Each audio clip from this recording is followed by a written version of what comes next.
BNP সরকার আরেক অঘটন ঘটিয়ে দিচ্ছে পুরো জাতির চোখের সামনে, ছাত্র সমাজের চোখের সামনে। আপনি অবাক হবেন, মানে কতটা জুলাই বিরোধী হওয়া যায়, জুলাই চেতনাকে কতটা তুচ্ছতাচ্ছিল্য করা যায়। মানুষ যদি একটু বুক কাঁপে।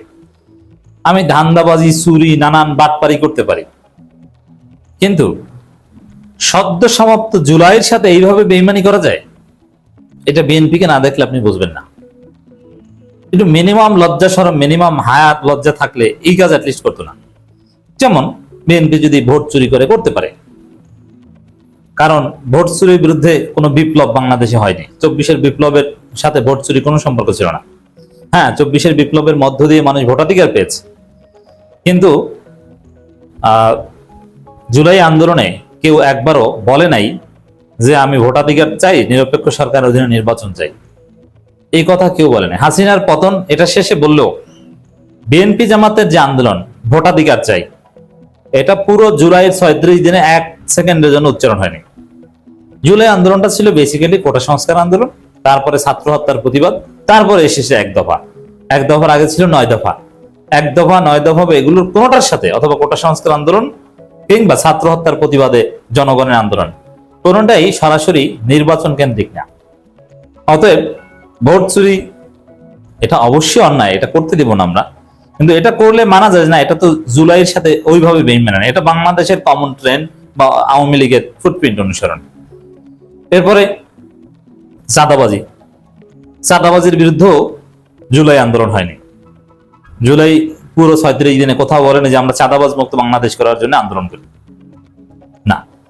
অর্থাৎ জুলাই আন্দোলন তাহলে কি নিয়ে হয়েছিল? জুলাইয়ের পুরো বিষয় ছিল চাকরি, সরকারি চাকরি, কোটা সংস্কার এবং চাকরিতে নিয়োগের স্বচ্ছতা, যেন একটা মেধাবী স্টুডেন্ট যেন তার যোগ্যতার ভিত্তিতে চাকরি পেতে পারে, কোটার কারণে যেন তার মেধা ধামাচাপা না পড়ে যায়, মেধার মূল্যায়ন যাতে হয়। সরকারি চাকরি রিলেটেড বিষয়টাই ছিল জুলাইয়ের সবচেয়ে আলোচিত বিষয়। আরো নানান বিষয় এক পর্যায়ে 9 দফার মধ্যে ঢুকেছিল বা ছাত্র হত্যার পর ঢুকেছিল, 1 দফার মধ্যে এসেছিল সামগ্রিক রাষ্ট্র সংস্কার। বাট ওভারঅল সবচেয়ে বড় টপিক ছিল চাকরি, সরকারি চাকরি। আর সরকারি চাকরির মধ্যে সবচেয়ে বড় ফোকাস ছিল বিসিএস। আন্দোলনের স্টার্টিংটাই হয়েছিল বিসিএস এ কোটা নিয়ে। সব সরকারি চাকরিতেই, বিশেষ করে প্রথম শ্রেণীর সরকারি চাকরিতে কোটাটা এখানে মুখ্য ছিল। 3য় শ্রেণী, 4র্থ শ্রেণীর চাকরিতে ওটা নিয়ে ওরকম কথা হয়নি। ওটা যদি কোটা রেখে দিত তাহলে আন্দোলনের উপর প্রভাব পড়তো না। মূলত শেখ হাসিনা যদি জুলাইয়ের প্রথম সপ্তাহে বলতো ঠিক আছে বিসিএস এ কোনো কোটা থাকবে না, বিসিএস সহ ফার্স্ট ক্লাস চাকরির পরীক্ষায় কোনো কোটা থাকবে না, মুক্তিযুদ্ধ কোটাটা সব কোটা বাদ, তাহলে কোটা আন্দোলন আর সামনে যেত না।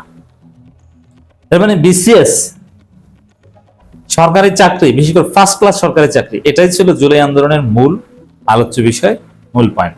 এটাকে কেন্দ্র করে এক পর্যায়ে হাসিনার পতন হয়।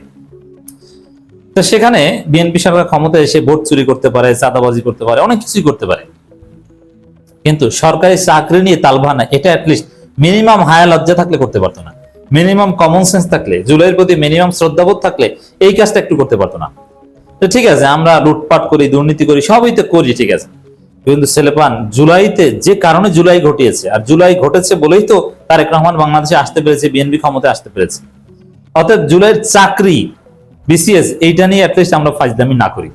মিনিমাম এতটুকু প্রত্যাশা বিএনপির কাছ থেকে ছিল বা এটা করা উচিত ছিল। কিন্তু আমরা দেখতে পাচ্ছি এই জায়গায় বিএনপি একদম 2 নম্বরই শুরু করেছে। একদম বিসিএস আবার আগের চাইতে ভয়াবহভাবে দলীয়করণ করা শুরু করেছে। কিসের কোটা? এবার কোটা হবে বিএনপি কোটা। পুরো পিএসসি বিএনপি নিয়ন্ত্রণ করছে। বিএনপির মধ্যে তো তুলনামূলক ভালো একজন লোক পিএসসি দিয়েছিল, তাকে পদত্যাগ করিয়েছে। কেন? সাংবিধানিক প্রতিষ্ঠানগুলোতে মাঝপথে এরকম পদত্যাগ করাতে হবে কেন? তার মেয়াদটা শেষ হতো না, পিএসসির সদস্যদের চেঞ্জ করেছে। অথচ পিএসসির চেয়ারম্যান, এটা যিনি সদ্য পদত্যাগ করেছেন, তিনি একদম বিএনপির লোক। এখন যাকে বানাবে একদম খাস বিএনপি, একদম দলীয়করণ। আর সাংবিধানিক প্রতিষ্ঠানের প্রধান বা সদস্য নিয়োগের যে জুলাই সনদের যে নীতিমালা আছে, এগুলোর ধার বিএনপি ধারছে না। এগুলো তো এমনিতেই তারা নোট অফ ডিসেন্ট দিয়েছে, আর এগুলো অনুসরণ করছে না। তাহলে কি দেখা গেল? হাসিনার আমলে কোটার মাধ্যমে বিসিএস থেকে শুরু করে প্রথম সারির, এখন পিএসসি কিন্তু শুধু বিসিএস না, আরো অনেক চাকরি পরীক্ষা নেয়, এটা আপনাদের জানা দরকার। Public service commission, not only BCS, আরো অনেক কিছুই তারা অপারেট করে, পিএসসির অধীনে হয়, এবং এই বিসিএস এর মাধ্যমে আরো অনেক নিয়োগ হয়, প্রাইমারি হেডমাস্টারও নিয়োগ হয় এই বিসিএস নন ক্যাডার থেকে, হোয়াট এভার। তো এখানে আগে তো ছিল জাস্ট মুক্তিযুদ্ধ কোটা, অমুক কোটা, তমুক কোটা, এখন হবে বিএনপি কোটা। এর মানে আওয়ামী লীগের চাইতে জঘন্য, আর এই জন্যই দলীয়করণ করছে। বিএনপির যদি জুলাইয়ের প্রতি মিনিমাম শ্রদ্ধাবোধ থাকতো, তাহলে অ্যাটলিস্ট এরকম একটা কাজ করতো যে না ঠিক আছে, আমরা অন্য সব জায়গায় দলীয়করণ করি, কিন্তু পিএসসিটা এখানে একদম নিরপেক্ষ, স্বচ্ছ থাকুক। ছাত্ররা তারা যেন একদম স্বচ্ছতার ভিত্তিতে, মেধার ভিত্তিতে, যোগ্যতার ভিত্তিতে যেন তাদের অ্যাটলিস্ট বিসিএসটা যেন হয়, এই জায়গাটা অ্যাটলিস্ট বিএনপির ছাড় দেওয়া উচিত ছিল। কিন্তু না, এই জায়গাও অন্য সব জায়গার মধ্যে দলীয়করণ করতে যাচ্ছে। এর পরিণতি বিএনপির জন্য মারাত্মক খারাপ হবে, ভয়াবহ পরিণতি আসবে বিএনপির জন্য এই জায়গায় হাত দিলে। জুলাইয়ের সাথে এরকম 360 ডিগ্রি ইউটার্ন নিয়ে এইভাবে বেইমানি করলে।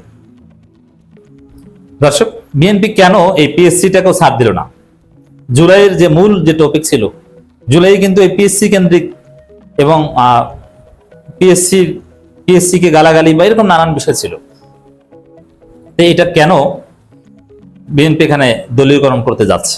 এর কারণ হচ্ছে বিএনপি জানে যে মেধার ভিত্তিতে, স্বচ্ছতার ভিত্তিতে যদি নিয়োগ হয়, তাহলে 90% শিবিরের ছেলেদের বিসিএস হবে।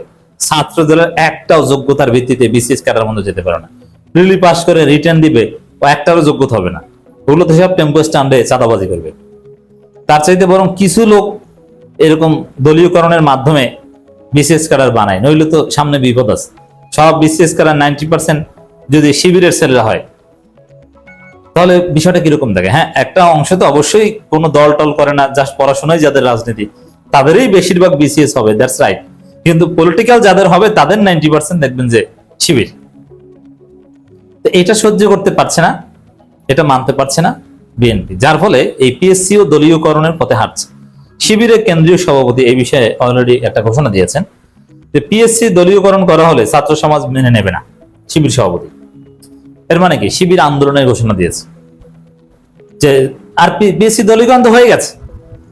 বিএনপির একটু ভদ্র চেয়ারম্যান পিএসসির, তাকেই সরিয়ে দিয়েছে বিএনপির। অন্য কেউ থাকলে এতক্ষণে কি করতো? আর এখন যাকে নিয়োগ দিবে, এখন নিয়োগ দিবে কাকে? এই বিষয়ে জুলাই সনদ যে নীতিমালা, এটা তো বিএনপি নোট অফ ডিসেন্ট দিয়েছে, তারা এটা মানবে না। তাদের মতো করে তারেক রহমান যাকে চাই সে হবে। কে জানে, যেভাবে সরকারি প্রতিষ্ঠানে বিএনপির পদবঞ্চিত বা নমিনেশন বঞ্চিতদের দিচ্ছে, পিএসসির চেয়ারম্যানও কিনা বিএনপির নমিনেশন বঞ্চিত একজনকে দিয়ে দেয়। এইভাবে ভয়াবহ দলীয়করণের দিকে যাচ্ছে বিএনপি সরকার। শিবিরের সামনে আন্দোলন ছাড়া কোনো বিকল্প নাই।